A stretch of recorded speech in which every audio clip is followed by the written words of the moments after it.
What began as a money-saving and economy-boosting outlook of the United States administration last year has now turned into war spending worth billions of dollars. Well, Trump and his cabinet has no timeline on when its war with Iran will end.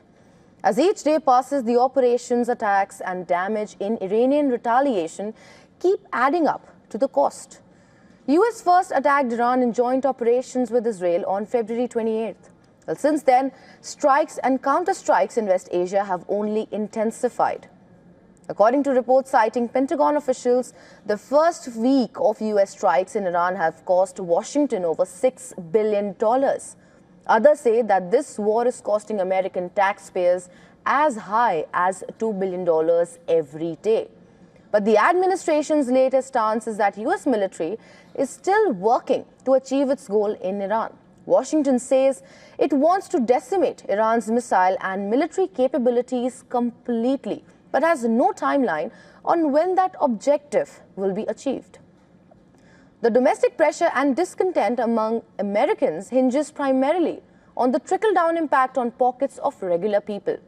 The ballooning cost of war has triggered anger because the Trump administration began its tenure by setting up a money-saving agency, DOGE, a Department of Government Efficiency, which claims to have saved an estimated $215 billion, which is over $1,330 per American taxpayer.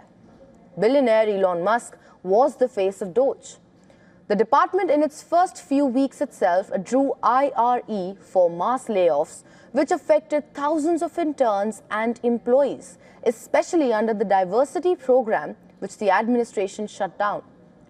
DOGE also shut down welfare programs and froze funds for critical schemes like Medicaid, SNAP and others. The decision has impacted millions of low-income Americans. Now, critics and many Americans are worried about bearing the brunt of this war, as its escalating cost has the potential of burning a hole in their pocket.